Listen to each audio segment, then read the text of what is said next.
ದೆಹಲಿಯಲ್ಲಿ ವಿದ್ಯಾರ್ಥಿಗಳ ಮೇಲೆ ಲಾಠಿ ಚಾರ್ಜ್ ಆಗಿದ್ದನ್ನ ಖಂಡಿಸಿ ಕಾಂಗ್ರೆಸ್ ನೇತೃತ್ವದಲ್ಲಿ ಪ್ರಧಾನಿ ನಿವಾಸದ ಎದುರು ಪ್ರತಿಭಟನೆಯನ್ನ ಕೂಡ ನಡೆಸಲಾಯಿತು. ರಾಹುಲ್ ಗಾಂಧಿ, ಮಲ್ಲಿಕಾರ್ಜುನ ಖರ್ಗೆ, ಪ್ರಿಯಾಂಕಾ ಗಾಂಧಿ ವಾದ್ರಾ ವಿದ್ಯಾರ್ಥಿಗಳಿಗೆ ಸಾಥ್ ಕೂಡ ನೀಡಿದ್ರು. ವೇಣುಗೋಪಾಲ್, ಸಿಎಂ ಡಿಕೆ ಶಿವಕುಮಾರ್ ಸೇರಿದಂತೆ ಹಲವು ನಾಯಕರು ಭಾಗಿಯಾಗಿದ್ದರು. ಈ ವೇಳೆ ಪ್ರಧಾನಿ ಮೋದಿ, ಅಮಿತ್ ಶಾ, ಧರ್ಮೇಂದ್ರ ಪ್ರಧಾನ್ ರಾಜೀನಾಮೆಗೆ ಕಾಂಗ್ರೆಸ್ ಕೂಡ ಆಗ್ರಹ ಮಾಡಿರುವಂಥದ್ದು. ಇದೇ ವಿಚಾರಕ್ಕೆ ಸಂಬಂಧಪಟ್ಟಂತೆ ಪ್ರಿಯಾಂಕಾ ಗಾಂಧಿ ವಾದ್ರಾ ಹಾಗೂ ರಾಹುಲ್ ಗಾಂಧಿ ಅವರು ಮಾತನಾಡಿದ್ದಾರೆ. ನೋಡ್ಕೊಂಡು ಬರೋಣ. All the doors are closed. There is only one door which is open, which is the door of the competitive exam, and that door is also destroyed. What are these students here? They are not just complaining about the education system.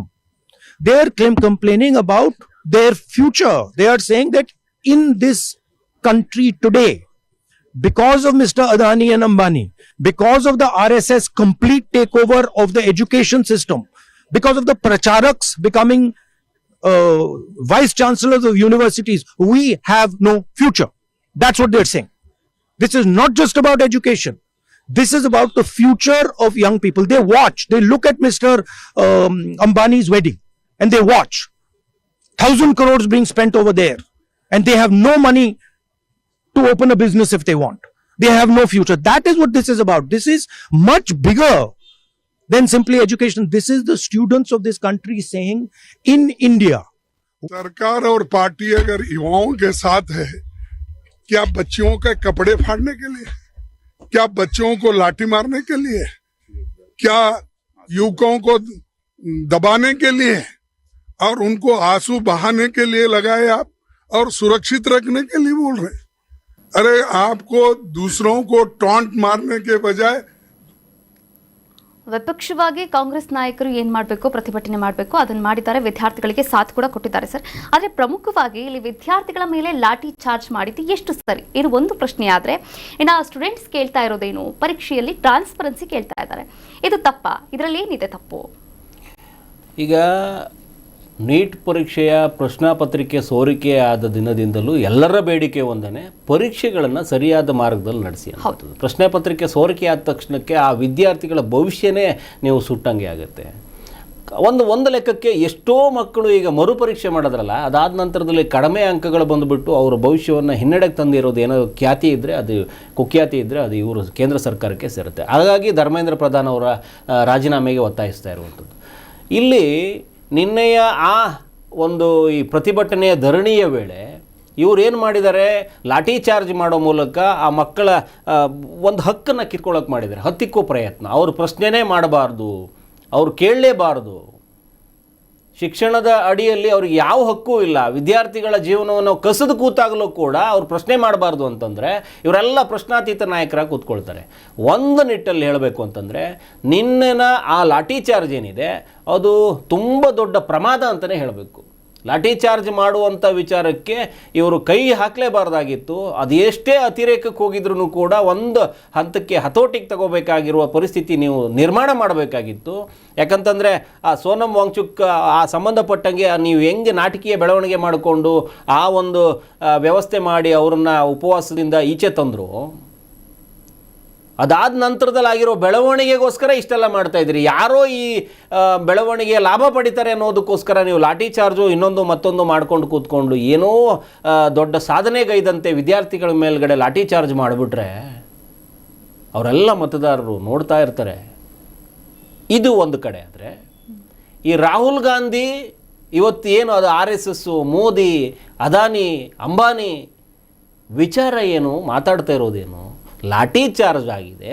ವಿದ್ಯಾರ್ಥಿಗಳ ಭವಿಷ್ಯಕ್ಕೆ ಮುಳ್ಳಾಗ್ತಿರುವಂಥ ಈ ಪ್ರಶ್ನಾಪತ್ರಿಕಾ ಸೋರಿಕೆಯ ವಿಚಾರದಲ್ಲಿ ಮಾತಾಡಿಕೊಂಡು ಅದನ್ನೇ ಗಟ್ಟಿ ಧ್ವನಿಯಾಗಬೇಕಿತ್ತೇ ವಿನಃ ಈ ಆಲೂಗಡ್ಡೆಯಲ್ಲಿ ಚಿನ್ನ ತೆಗೆಯುವಂಥ ಈ ವ್ಯಕ್ತಿ ಬಂದುಬಿಟ್ಟು ವಿಷಯಾಂತರ ಮಾಡಿಬಿಟ್ಬಿಡ್ತಾರೆ. ನಿನ್ನೆ ಲಾಠಿ ಚಾರ್ಜ್ ಆಗಿರೋದ್ರ ಬಗ್ಗೆ ಗಂಭೀರವಾಗಿ ಮಾತಾಡಬೇಕು. ಅಲ್ಲಿ ಯಾವುದೋ ಅಭಿಜಿತ್ ಏನು ದೀಪ್ಗೆ ಅದು KJP ಪಾರ್ಟಿ ಆ ಸ್ಟೇಜಲ್ಲಿ ಅಲ್ಲಾನ ನಂಬ್ಕೊಳ್ಳಿ, ಇನ್ನೊಂದು ನಂಬ್ಕೊಳ್ಳಿ ಅಂತ ಇನ್ನೊಂದು ಯಾವುದೋ ಲೇಡಿ ಮಾತಾಡುತ್ತೆ. ಅರೆ ಇಲ್ಲಿಗೆ ಅದಕ್ಕೂ ಸಂಬಂಧ ಏನು? ನೀವು ಹೋರಾಟ ಮಾಡ್ತಾ ಇರೋದೇನು, ಅಲ್ಲಿಗೂ ಇದಕ್ಕೂ ಸಂಬಂಧ ಏನು? ಅಲ್ಲ ಬಂದುಬಿಟ್ಟು ನೀಟ್ ಪರೀಕ್ಷೆಯನ್ನು ಸರಿ ಮಾಡಿಬಿಡ್ತಾರಾ? ಸರ್ಕಾರಕ್ಕೆ ಅವಕಾಶ ಇದೆ ಅಲ್ಲೊಂದು ಸರಿಯಾದ ಹಾದಿನ ಕೊಡೋದಕ್ಕೆ. ಸರ್ಕಾರವೇ ಬದಲಾಗಬೇಕು ಅಂತಂದರೆ ನಿಮ್ಮ ಕೈಯಲ್ಲೇ ಇದೆ ಮತದಾನದ ಹಕ್ಕು. ಮುಂದಿನ ಬಾರಿ ಬಂದಾಗ ನೀವು ಆ ಅವಕಾಶವನ್ನು ತಗೋಬೇಕು. ಏನು ಯುವಕರು ಏನು ಓಡಾಡ್ತಾ ಇದ್ದಾರೆ ಅವರಿಗೊಂದು ಅವಕಾಶ ಇದೆ. ವೇದಿಕೆಯನ್ನು ದುರ್ಬಳಕೆ ಮಾಡಿಕೊಳ್ಳುವಂಥದ್ದು. ಪ್ರಕಾಶ್ ರಾಜ್ ಹೋಗ್ಬಿಟ್ಟು ಅಲ್ಲಿ ನಿಂತ್ಕೊಂಡ್ಬಿಟ್ಟು ಜೈ ಶ್ರೀರಾಮ್ ಅಲ್ಲ ಜೈ ಸಂವಿಧಾನ, ಯಾವ ವೇದಿಕೆಯಲ್ಲಿ ಏನು ಹೇಳಬೇಕು ಅಂತಲೇ ಗೊತ್ತಿಲ್ಲ ಇವರಿಗೆ. ಯಾವ ವೇದಿಕೆಯಲ್ಲಿ ಏನು ಹೇಳಬೇಕು ಅಂತ ಗೊತ್ತಿಲ್ಲ. ನಮ್ಮಲ್ಲೊಂದು ಗಾದೆ ಇದೆ, ಹಸಿದವನ ಮುಂದೆ ಪಾಕಶಾಸ್ತ್ರದ ಪುಸ್ತಕ ಇಡ್ತಾನಂತೆ. ಊಟ ಬೇಕು, ನೀವು ಪಾಕಶಾಸ್ತ್ರದ ಪುಸ್ತಕದಲ್ಲಿ ಏನೇನೋ ಬಿರಿಯಾನಿ ಇನ್ನೊಂದು ಮತ್ತೊಂದೆಲ್ಲ ಮಾಡಿ ಬರೆದಿರೋದನ್ನು ಓದ್ಕೊಂಡ್ರೆ ಆಗತ್ತಾ? ಆ ವೇದಿಕೆಯಲ್ಲಿ ಹೋಗ್ಬಿಟ್ಟು ಮಕ್ಕಳಿಗೆ ನೀವು ಹೇಳಬೇಕಾಗಿರೋದೇನು? ಜೈ ಸಂವಿಧಾನವೂ ಅಲ್ಲ, ಜೈ ಶ್ರೀರಾಮೂ ಅಲ್ಲ, ಆ ವಿಚಾರನೇ ಅಲ್ಲ. ಈ ರಾಹುಲ್ ಗಾಂಧಿ ಹೇಳಿದಂತೆ ಅಂಬಾನಿನೂ ಅಲ್ಲ, ಅದಾನಿನೂ ಅಲ್ಲ, RSSೂ ಅಲ್ಲ. ಆ ಮಕ್ಕಳಿಗೆ ಅವತ್ತು ಹಿಂಸೆ ಕೊಟ್ಟಿದ್ದಾರೆ. ತುಂಡವಾಗಿ ಅದನ್ನು ತೀವ್ರವಾಗಿ ವಿರೋಧಿಸಬೇಕೇ ವಿನಃ ಇದನ್ನು ತಗೊಂಬಂದ್ಬಿಟ್ಟು ಇಲ್ಲೇನೋ ಬೇರೆ ಬೇರೆ ವಿಷಯಾಂತರ ಮಾಡಿಕೊಂಡು ನಿಮ್ಮ ಬೇಳೆ ಬೇಯಿಸ್ಕೊಳ್ಳೋದಕ್ಕೆ ಆ ಕಡೆ KJP ಯಾವುದು CJP, ಈ ಕಡೆ ಕಾಂಗ್ರೆಸ್ಸು. ನೀವು ಬಂದ್ರೇ ಭಯ ಆಗುತ್ತೆ ಹುಡುಗರಿಗಿನ ಮೇಲೆ. ನಮ್ಮನ್ನು ಇಟ್ಕೊಂಡು ಇವ್ರು ಬೆಳೆ ಬೇಯಿಸ್ಕೊಳ್ತಾರೆ ಅಂತ. ವಿದ್ಯಾರ್ಥಿಗಳು ಮಾತ್ರ ಬಂದು ನಿಂತ್ಕೊಂಡ್ರು. ಒಬ್ಬ ನೇತಾರನ್ನ ಇಟ್ಕೊಂಡು ಎಷ್ಟೆಷ್ಟು ಹೋರಾಟಗಳನ್ನು ಸಕ್ಸಸ್ ಮಾಡ್ಕೊಂಡಿದ್ದಾರೆ. ಮಾಡ್ಕೋಬೋದು. ಇವ್ರು ಹಿಂದೆ ಹೋದರೆ ಮತ್ತೆ ಅವರು ಅದು BJP ಕಡೆನೋ RSS ಕಡೆನೋ ತಿರುಗಿಸ್ತಾರೆ. ವಿಷಯಾಂತರ ಆಗುತ್ತೆ. ನಿಮಗೆ ಸಿಗೋ ನ್ಯಾಯ ಸಿಗೋದಿಲ್ಲ. ಈ ಪ್ರಶ್ನಾಪತ್ರಿಕೆ ಸೋರಿಕೆ ವಿಚಾರಕ್ಕೆ ಬಂದರೆ ಎಲ್ಲರೂ ತಗೊಳಕೋತಾರೆ. ಇಲ್ಲಿರೋರು ಕಳ್ಳರಿದ್ದಾರೆ ಕೆಲವರು. ಹಾಗಾಗಿ ಆ ವಿಚಾರನ ಇಟ್ಕೊಂಡು ಅದನ್ನು ಹಾಗೆ ಹಿನ್ನೆಲೆಗೆ ಸರಿಸ್ಕೊಂಡು ತಮ್ಮದೇ ಆದ ಒಂದು ಲೆಕ್ಕಾಚಾರಕ್ಕೆ ಬೇರೆ ಬೇರೆ ವಿಚಾರನ ಹೇಳ್ಕೊಂಡು ಬರ್ತಾ ಇದ್ದಾರೆ.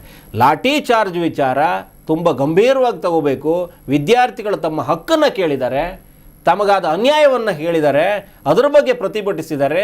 ಕೇಂದ್ರ ಸರ್ಕಾರ ಈ ನಿಟ್ಟಲ್ಲಿ ನಿನ್ನೆ ಅದು ಯಾವುದೋ ಒಂದಷ್ಟು ಮಾತುಕತೆ ಆಯಿತು ಅದು ಅಲ್ಲಿಗೆ ನಿಂತುಕೊಂಡೋಯ್ತು. ಒಂದೇ ಒಂದು ಸ್ಪಷ್ಟ, ಧರ್ಮೇಂದ್ರ ಪ್ರಧಾನ್ ಅವರ ಪದಚ್ಯುತಿ ಆಗದೇ ಇದ್ದರೆ ಈ ಪ್ರಕರಣ ಇಲ್ಲಿಗೆ ನಿಲ್ಲೋದಿಲ್ಲ. ವಿದ್ಯಾರ್ಥಿಗಳು ನಿಂತ್ಕೊಂಡಿದ್ದಾರೆ. ಅವರ ಭವಿಷ್ಯಕ್ಕೆ ಮುಳ್ಳಾಗಿರುವಂಥದ್ದು ಇದರಿಂದ ಮೇಲ್ನೋಟಕ್ಕೆ ಕಾಣಿಸ್ತಾ ಇದೆ.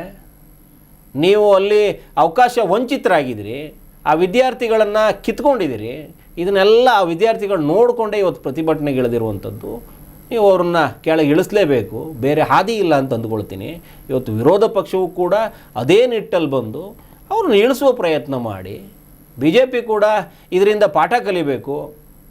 ಯಾವುದೋ ಒಂದು ವರ್ಗ ಇವ್ರ ಮೇಲ್ಗಡೆ ತೀವ್ರವಾಗಿ ಖಂಡನೆ ಮಾಡ್ತಾ ಇದೆ. ಎಲ್ಲೋ ಒಂದು ಕಡೆ ಇವ್ರದ್ದು ತಪ್ಪು ಇದ್ರೂ ಇರ್ಬೋದು, ವಿಚಾರಣೆ ಮಾಡಿ ಒಳಪಡಿಸಿ ಅದಾದ ನಂತರದಲ್ಲಿ ಸರಿ ಇದ್ದರೆ ಮತ್ತೆ ತಗೊಂಬಂದು ಪ್ರತಿಷ್ಠಾಪಿಸಿ. ಯಾರೂ ಕೇಳೋದಿಲ್ಲ ನಿಮ್ಮನ್ನು. ಏನೂ ಮಾಡದೇನೆ ಅಷ್ಟೆಲ್ಲ ಪ್ರತಿಭಟನೆ ಆಗ್ತಾಯಿದ್ರು ನೀವು ಸುಮ್ಮನೆ ಏನೂ ನಡೆದಿಲ್ಲ ಅನ್ನುವಂಥ ನಿಟ್ಟಲ್ಲೇ ಎಲ್ಲವೂ ನೋಡಿಕೊಂಡೆ ಸುಮ್ಮನೆ ಆಗಿಬಿಟ್ರೆ ಈ ಪ್ರತಿಭಟನೆ ಬೇರೆ ತೀವ್ರ ಸ್ವರೂಪಕ್ಕೆ ಹೋಗುವ ಲಕ್ಷಣ ಕಾಣಿಸ್ತಾ ಇದ್ದಾವೆ. ಒಂದು ಯುವ ಸಮುದಾಯ ಬಂದು ನಿಂತ್ಕೊಂಡಿದೆ. ಬೇಗ ಬಗೆಹರಿಸ್ಕೊಳ್ಳೋದು ಒಳ್ಳೆಯದು. Yes, Karnataka news beat follow ಮಾಡಿ, ಸಬ್ಸ್ಕ್ರೈಬ್ ಮಾಡಿ.